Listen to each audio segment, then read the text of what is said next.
Hi, Tomasz Witner, CIONET. Today with Charles Gamba, who is General Manager of ITDS Poland. Good to have you here, Charles. Dzień dobry, Tomek. Charles, about you and about CIONET, because ITDS is one of our partners, and I would like to introduce you to those who haven't had the opportunity to meet you face in face. Why did you choose Poland? Was it strictly because of business, or girlfriend, family, excellent food or weather? What was the beginning? So I can tell you a bit of my story. So I actually came to Poland back in 2012. I had the opportunity to study in Politechnika Warszawska. And there was the Euro time in Poland, so it was actually a great time. And when I arrived to the country, it was winter time. I remember it was like minus 15. I was like, where the hell I am? But after a few days, we started to have warm days, and I absolutely fell in love with Warsaw and with Poland and Polish people in general. I was like, okay, that's the place where I can imagine living. And that's the place where I see that the country is growing as part of the future leader in Europe, and I decided that I wanted to spend more time in Poland. So, and I saw that the market was amazing, and it was a great opportunity as well to work in IT, because Poland is one of the leading countries in Europe or even in the world in the IT industry.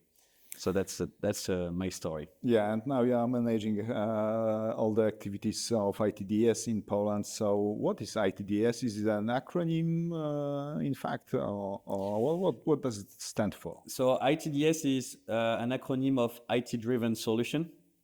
It was originally created back in 1998 in Holland. And when I came to Poland, I decided to actually set up the company here from scratch on the market.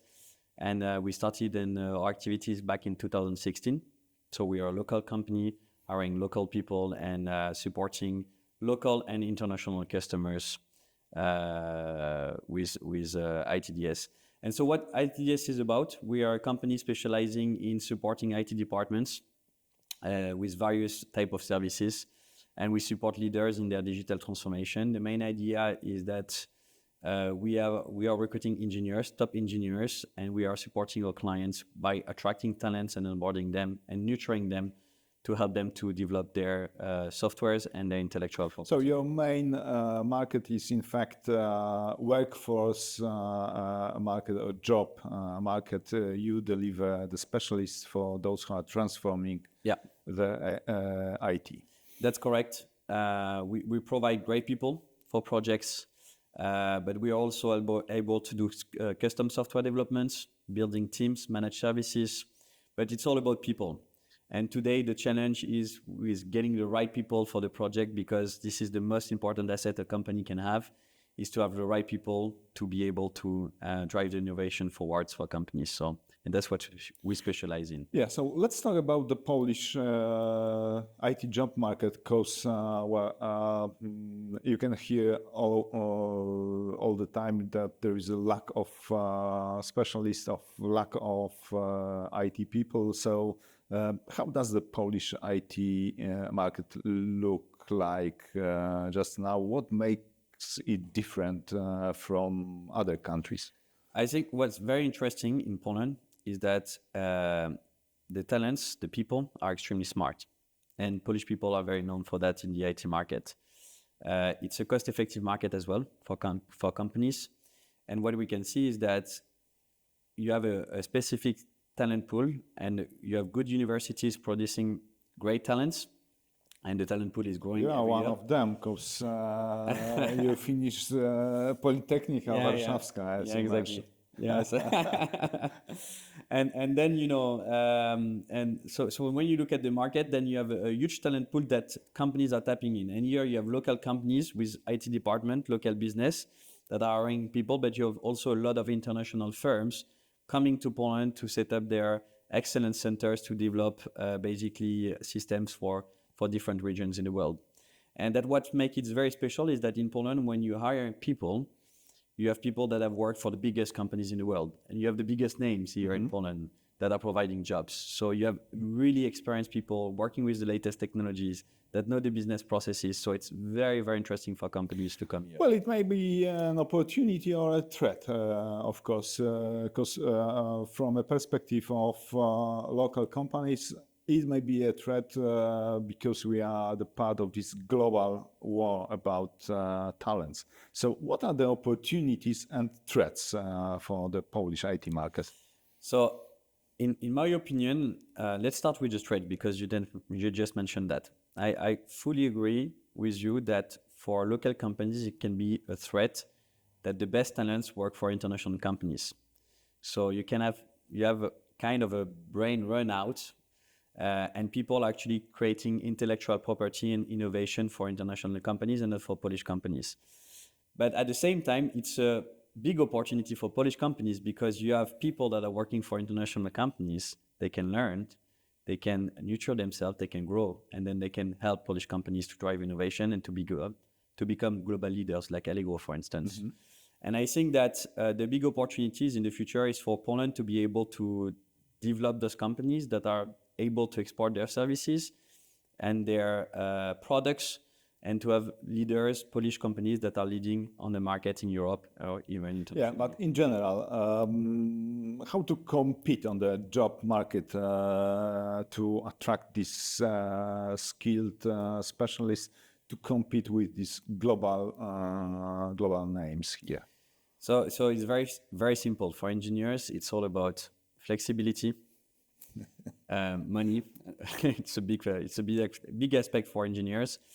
And as well to work with great technologies and great business vision. So if you have nice projects, you are paying people well, and you provide them with a good set of technologies they can work with and they can develop themselves with, then you can attract them to your company. But obviously, it's always tough in this global market. There's a global talent war, and you need to be attractive to attract those talents. And that's what we are doing with ITDS, because we are working with local and international companies, and our engineers are very interested to work with us because they can work for different clients. They can have different influence on projects. They can learn from different environments. They can switch from banking to e-commerce to healthcare, and they are able to build up their CVs and their career by being in touch with the latest technologies. So that is why people are actually working with us, and that's also how we create values, not only for our clients, but also for the people working for us. Mm-hmm. And of course, we are the part of the global market, and so that's why I would like to ask you what's going on from the global perspective. And of course, 2023 was the year of artificial intelligence. So the first projects with AI were on the way. And on the other hand, there were a lot of companies cutting the IT budgets, laying off people. So what's going on this global IT market, and what are the trends for 2024? So what you see in 2023 is that obviously there was a slowdown in our industry, especially in IT jobs. There is a record low number of offers for new jobs in IT. We can see that there is more people on the market open for new jobs. And this is mostly driven by interest rates. There were a lot of American companies that were hiring talents, especially startups, young companies backed by VCs, that were coming to tap in talents here in Poland. And those companies are running out of money, and they are basically not able to raise more funds. So these have released a lot of talents that came back to the market, which is good. And it's an opportunity for companies to get fresh talents that they can actually hire. On the other side, a lot of clients are also looking at their costs to make sure that to absorb the inflation, to reprice their services well, and to not run too much cost to optimize their balance sheet.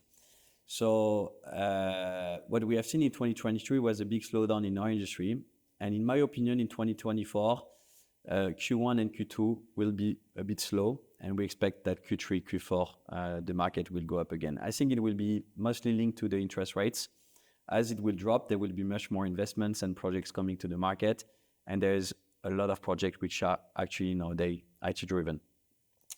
On the other hand, I think that we have a lot of innovation that will come through our way in 2024. I think 2023 was a year of awareness for AI. Everybody has heard about Gen AI, ChatGPT. It started to raise interest around the market.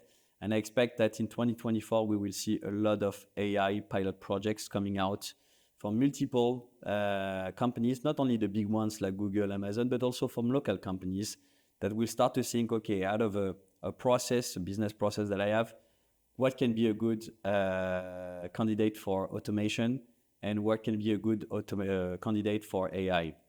And this is actually easy for companies. We might think today that going into AI might be really hard, but there is all the resource necessary that you can have on the market. The hardware is ready. You have cloud solution with Azure, AWS, GCP that you can use. You can buy or rent algorithm, and you actually can get the resources to build and train your AI and to adapt it to your company. And then you need, ML engineers, data analysts, data scientists to do that. And I think it's really something that companies can leverage in 2024. So I expect that this year we will see a lot of projects. It will be small projects, I believe. It will be rather, pilot prototype types. And in 2025, we will start to see really those big projects that goes into production using AI for companies. So this is our bet for 2024. Mm-hmm. And that's also an angle that we will take with ITDS. And I guess you are talking rather about business cases for use of AI. And I would like, of course, to ask you, do you expect that AI can fix the lack of IT people? I don't think so. I'm not yet a believer in generative AI for producing code. For the only simple reasons that... For now or generally? No. For now and the future, because there's a paradox in AI, is that we understand how the machine, we can teach a machine, but we don't understand how yet it's coming to the outcome and answer that it's giving. Yeah. And that's a big paradox. So the question is, how can you create a bunch of code that you're not able to explain or to potentially maintain? And when you think about critical applications, like managing a nuclear plant, you don't want probably it to be managed yet by an AI. Because us as humans, what we are doing is that we are programming system and we understand how they are programmed and we understand the outcome of the system. Now, right now, if you have a machine creating it for you and you're not able to explain what is it doing, that might become more problematic for a whole set of applications, especially applications which are critical. So as of now, in the next 1 or 2 years, I don't believe in it. No, there is only stupid people that never change their minds. That's what we say. So it might change, but right now I see more the use of AI to automatize some tasks, some part of a process, and to augmentate human capabilities, to have people actually at work which are more productive. So I'm more of an optimistic around AI. I think it will create jobs. It will, we will see much more productivities among companies that will create wealth and much more jobs behind it. And we will see companies that will start to shift their strategy and to rethink their business model to even deliver different type of services or products that they were not able to do in the past because they didn't have the right production models that AI can give you. And going back from trends to ITDS, so what does it mean? What these trends mean for ITDS? So what are your objectives and your goals for this year and beyond? So definitely, we want to take this turn around AI, and we want to help our clients to build the capabilities to run their pilots, because sometimes, to run a pilot around AI, you don't need 100,000 people like the big fours are doing, like Google and etc. But you can create small pilots with a team of 5 to 15 engineers. And to attract these resources, you need to be aware on how to attract them, who has the knowledge, and etc. And we want to help our clients to be able to build their AI capabilities, to build their projects. And on the other side, we will stay strictly on where we are, to help our clients to build their softwares, because there is still thousands and thousands of software to be maintained. where you need to still add new functionalities, you need to support the ongoing business process. And our goal with ITDS is to strengthen all local market basically position and to support more and more clients locally, and to also create more jobs in Poland by attracting international projects. So we are looking at different markets, and we want to convince companies to come to Poland to create jobs here and to set their development centers here in Poland. So that is our goal in the next 2-3 years, and that's what we are going for. So we are hoping to grow. Just as we are talking in the beginning of the new year, 2024, of course, I wish you to achieve all these goals that you mentioned here. And I hope there will be plenty of opportunities to meet you during CIONET events. Thank you very much, and I wish you all the best for 2024, and let it be a great year for everybody. Thank you. Thank you so much. Dziękuję bardzo. See you next. Dziękuję bardzo. Charles Gamba, Tomasz Bittner. Do zobaczenia.